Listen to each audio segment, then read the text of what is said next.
Trump. Mm-hmm. Trump seems to be, I mean, you talk about the Teflon Don. Mm-hmm. He's been the Teflon Don for many years. Oh, yeah. How do you think it's going to play out with this RICO case? Do you think he'll get convicted? You know, many of his co-defendants, they took pleas. Mm-hmm. You know, what is your thoughts on the Capitol building attack, you know, 4 years ago? My honest opinion, I don't even know if I'm gonna. So like 2 years ago, we'll say 2 years ago, I took mushrooms, right? And I had crazy experience. My first time ever doing psychedelics for treatment of PTSD and X, Y, and Z. But I learned a lot, and I looked at how things are presented to me way differently. And I'm skeptical about everything I see and watch on the news and TV. In my opinion, I think it's bread and circus. It's a bread and circus act. It's just something to keep us busy. Do I honestly believe they're really going for this stuff? Or do I think it's one big sitcom for ratings? Because at the end of the day, it's all about money. If they really wanted to get someone, I think they would. I think this is a way to potentially, for people who vote, maybe make them look at him in a bad light because, oh, he's a criminal now and he's got a young thug case and, you know, RICO case or whatnot. I mean, it could be that, or just, I mean, ever since the dude was president, it's when I used to watch the news a little bit, it was like every day you turn it on, it was Trump, Trump, Trump, Trump, Trump, Trump. I got tired of it. It's just like this dude cannot be. Is he the Teflon Don or the Kevlar Don? I mean, dude's just untouchable.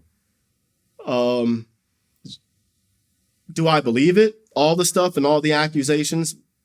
No, it's politics. It's polytricks. It's all one big lie. None of it's real. I don't believe any of it. I think the stuff that we see is a very trickled down version of the actual truth of what's going on behind the scenes.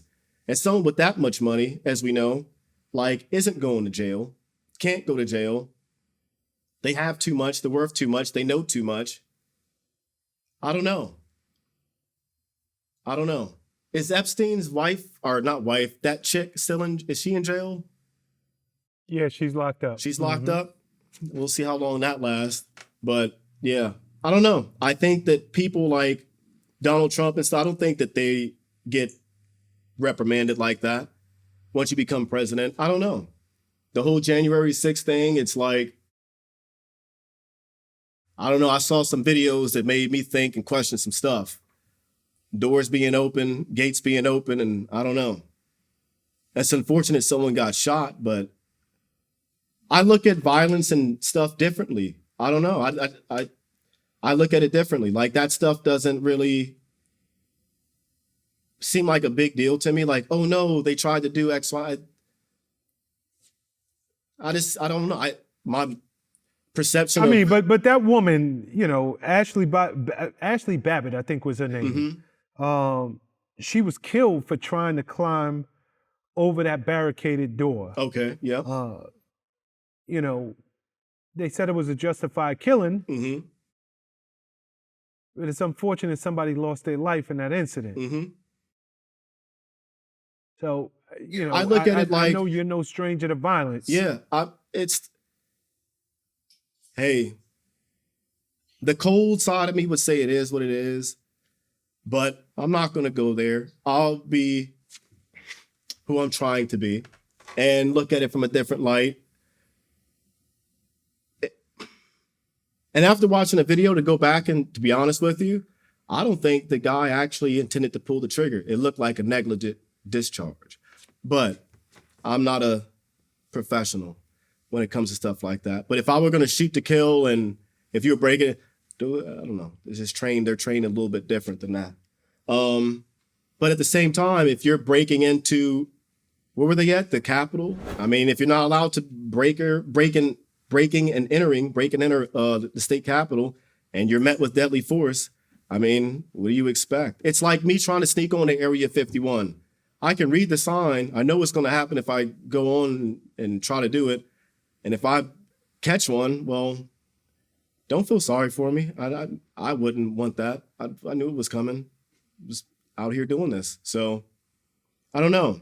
But like I said, to me, it's the big deal that they're making it out to be. And I just saw recently that the FBI was on the hunt for one of these guys. I think it was an Air Force, National Guard, something like that.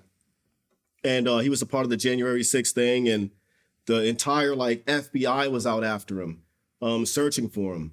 I don't know. I think I just look at things a little bit differently. And I don't think that, in my eyes, I think it was played up and chalked up to be way bigger than what they presented it to be. I think the media had a lot to do to influence and persuade a lot of people's opinions and mindsets on how bad it actually was. And I don't think it was there was way more violence across America year after year after year before that. That just wasn't a big deal to me.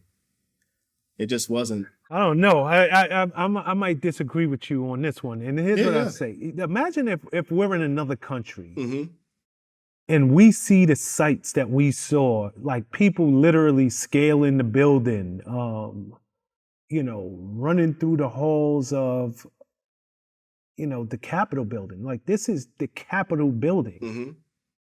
It's one thing to protest peacefully, but when it goes to the extent that it went, it almost feels like something we see in a foreign country. It just so happened that it was in America's capital.